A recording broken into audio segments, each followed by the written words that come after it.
Welcome in, quick hitters. Welcome in, Goodymo short crew. That one stings. That one stings.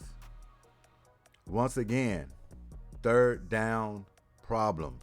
Not able to move the football. 3 and outs, especially in that fourth quarter when you needed points, field goals, something. We want touchdowns, but at that time, if you'd have just kicked some field goals, of all those possessions you had in the fourth quarter, you'd have won this game. Fizzled out possessions. And both defenses are stout. We know that. Coming in, it was going to be a low-scoring game. But how many opportunities can you get if you're the Houston Texans? Continued goal line issues in the red zone. It can't happen. 5-yard line, 1-yard line. And the only thing I'm going to give them credit on is they finally paid attention and started quarterback sneaking since the following weeks. Understanding, make the easy play. Quit trying to be fancy and think you can run the ball and bulldoze your way in there when your offensive line hasn't been great. And I want to give the offensive line a little credit. They didn't get completely whipped in this game.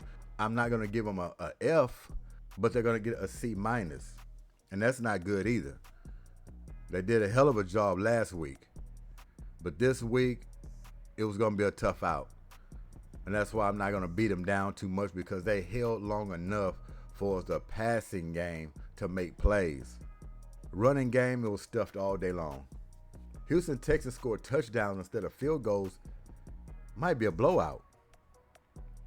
They missed the field goal, and they settled for too many field goals. You're right there. You have to punch that ball in. Even the quarterback sneaks were challenging. Quarterback sneaks. That's how bad it was.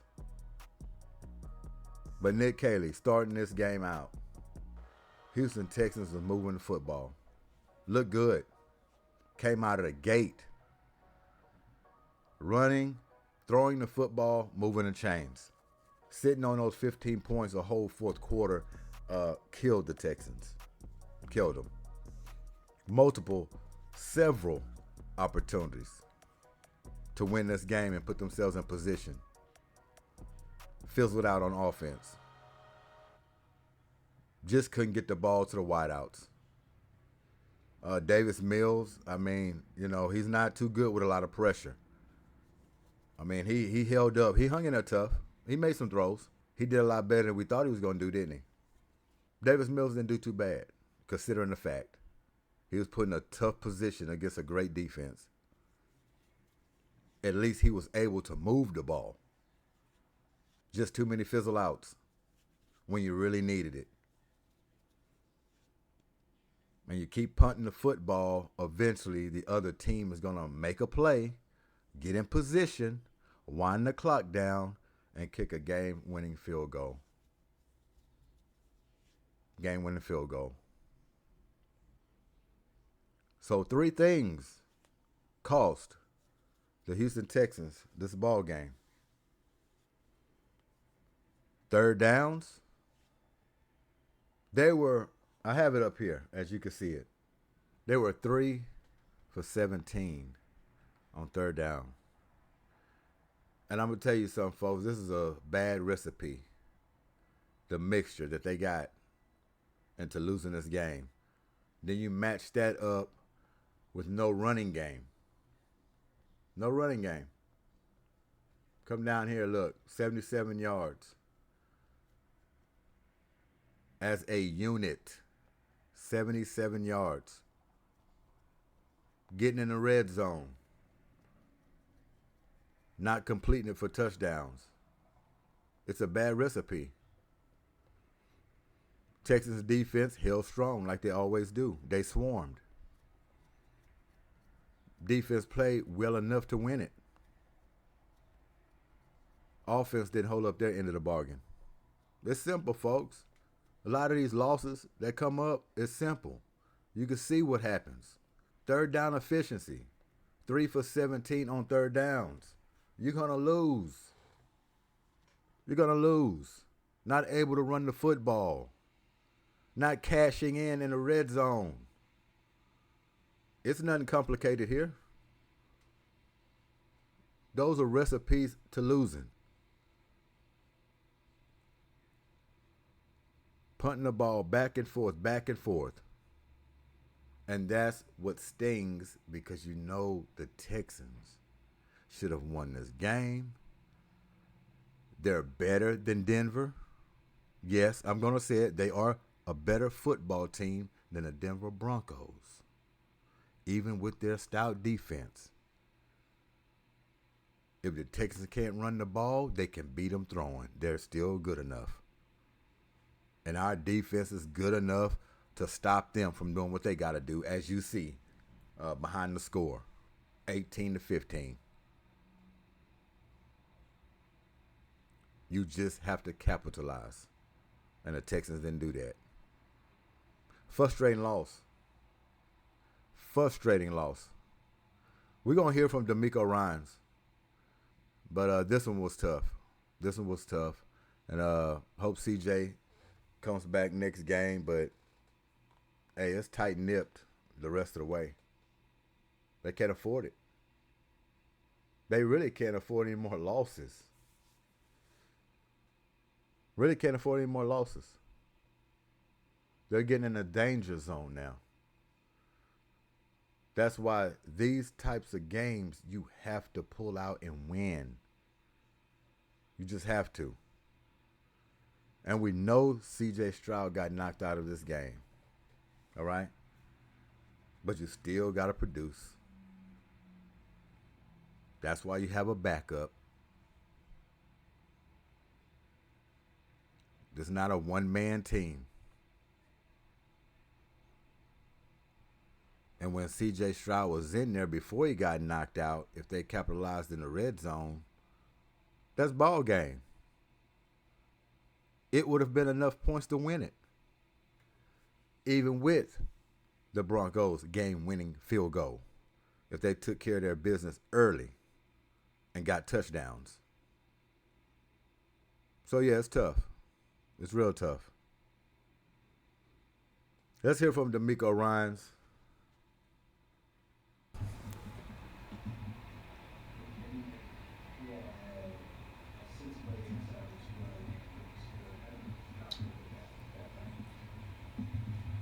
And to start for us, it wasn't good enough. We were in the red zone multiple times as an offense there at the 1 yard line, had multiple opportunities to get it in.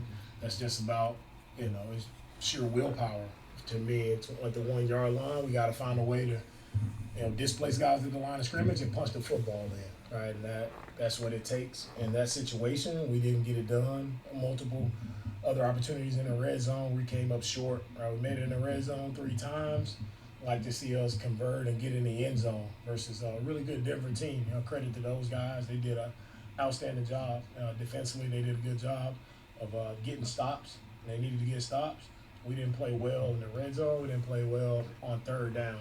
So if you don't win in those situational, critical moments of the game, it's going to be hard to win.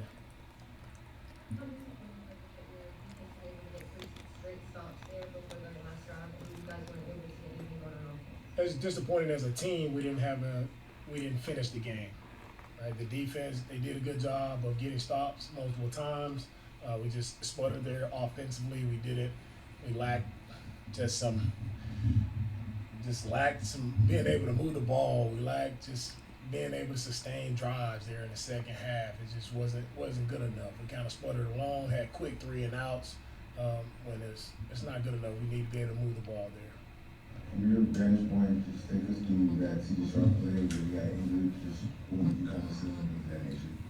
Yeah, with C.J. scrambled. Of course, he slid, and the guy, came up and hit him. As I see, it's unnecessary roughness. He hit the quarterback when he slided and giving himself up. If I'm incorrect on the rule, I've seen that happen multiple times, with our guys, and we get the penalty, but for some reason, it just didn't happen there. So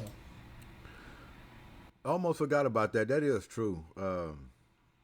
Not seeing a flag on that play with C.J. Stroud. Now look, it was a legal hit. He didn't get helmet contact with him. But knowing that C.J. Stroud was giving himself up and he still came in there and laid the boom on him, I've seen plays. D'Amico's right. I've seen plays in games, different games, that they throw a flag on that. Not throwing it there, I don't know. Judgment call maybe for the refs, but just the vicious intent on that, I don't know. A flag might have could have came out. But I understand. He's taking up for his quarterback, and he want him to get the same treatment all the other quarterbacks get, especially getting knocked out with a concussion. To see no flag there. So, yeah. I mean, that don't mean the Texans would have won the game. All right, that don't have nothing to do with it. So it's no excuses. If they'd have threw a flag there, Texas would have had an opportunity to win the game. No. Nobody is saying that. They're saying just protect the quarterback. You've been protecting them. Patrick Mahomes, he gets not even really a late hit out of bounds. He's still in the green. He gets pushed out. I've seen him get flags, not even hitting the ground. You want to protect quarterbacks, protect all of them. We'll look at the film and see, what actually happened there. At the end of the day, we lost our starting quarterback. All right, because of the play, and anytime you lose your starting quarterback, it's always tough. Davis battled, tried to do a good job there, battled, but we just didn't do well offensively once we lost C.J. I know you always talk about the next man up and you guys are always ready, but talk about just the challenge of losing not just C.J. but Titans and Christian. You had a lot of guys for one day. Yeah, a lot of guys went down, Kim, and it's easy to stand up here and make excuses about, like, at the end of the day, I truly believe like that happens all across the league all the time. And you don't make excuses about who's in the game or who's not in the game. Like, we still had an opportunity there to close the game out and win it. Right? It's just a matter of, man, are you remaining disciplined in the moment? Are you playing the way you're supposed to play, doing the things you need to do to win the game? Everybody has to pull their weight.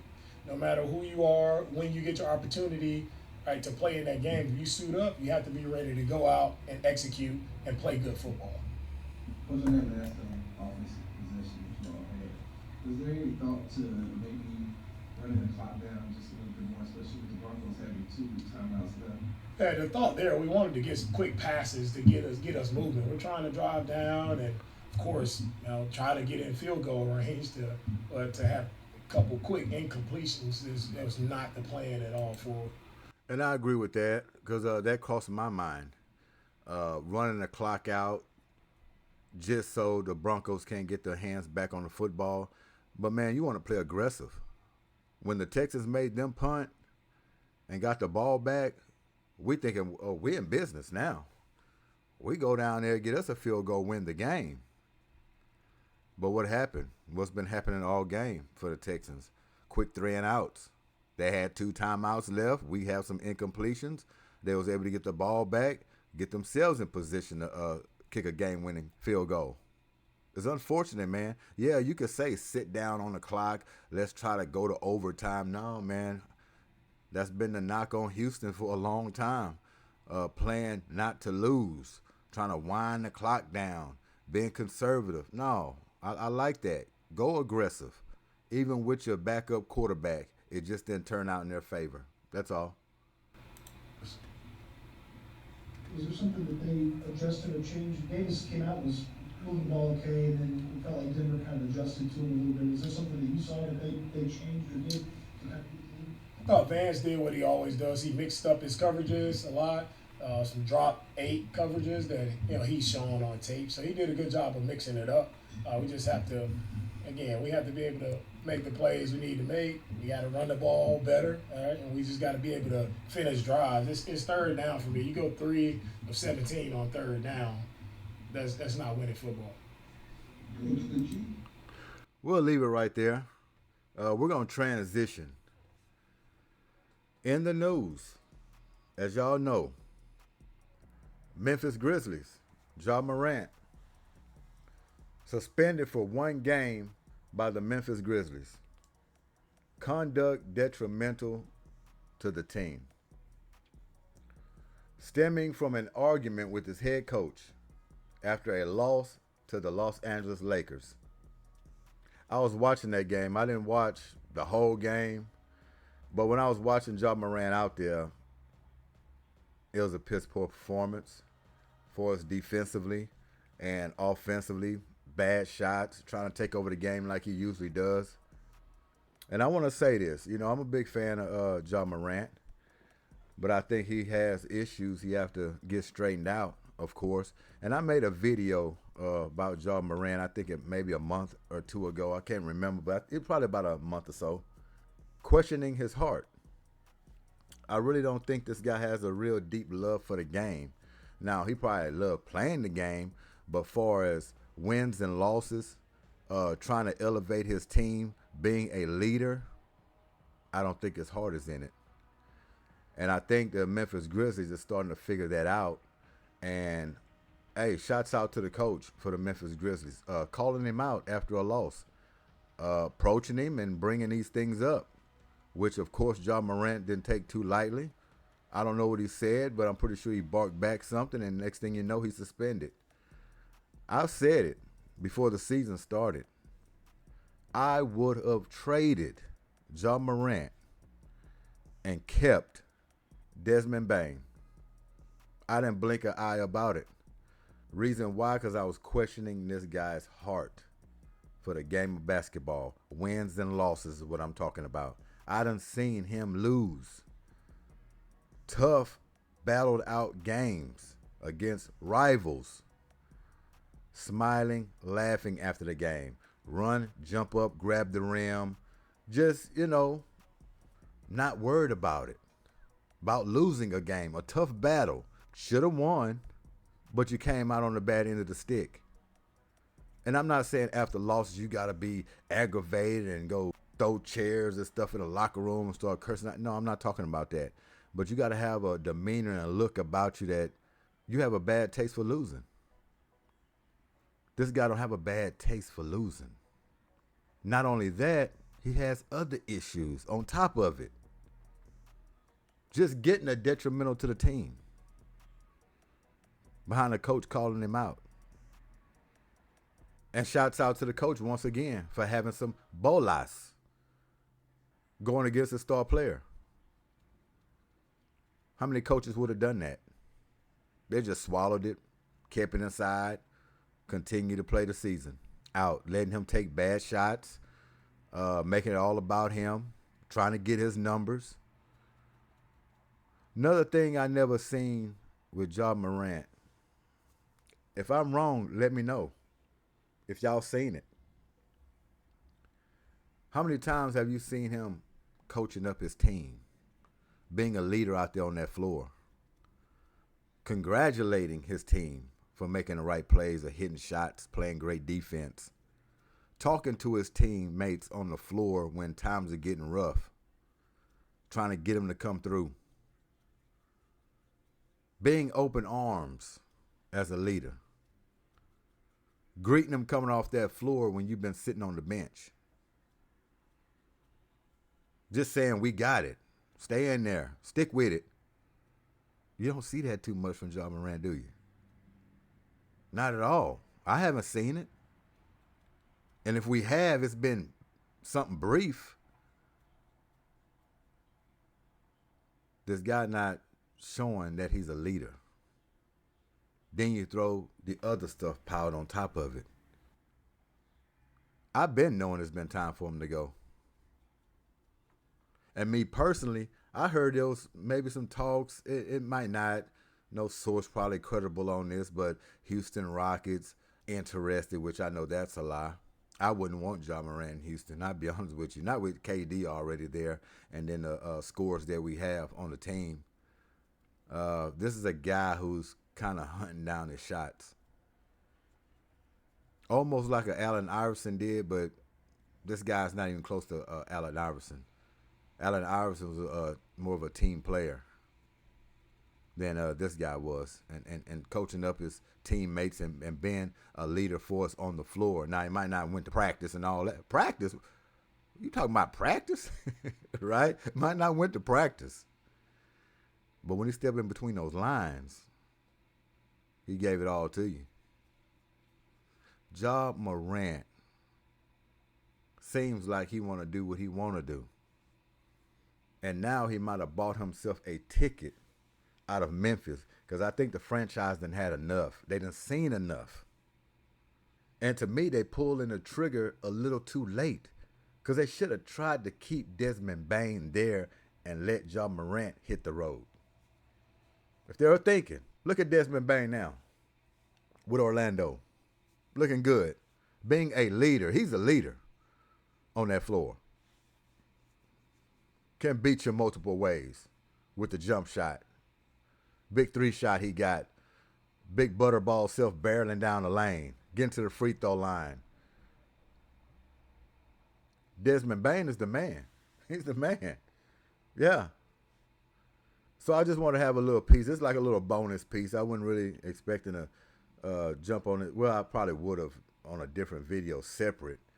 But I say let me go ahead and get it out of the way with Ja Morant. I don't have nothing personally against Ja Morant. Like I said, I'm a fan of Ja Morant's, but he's starting to turn me in a different direction.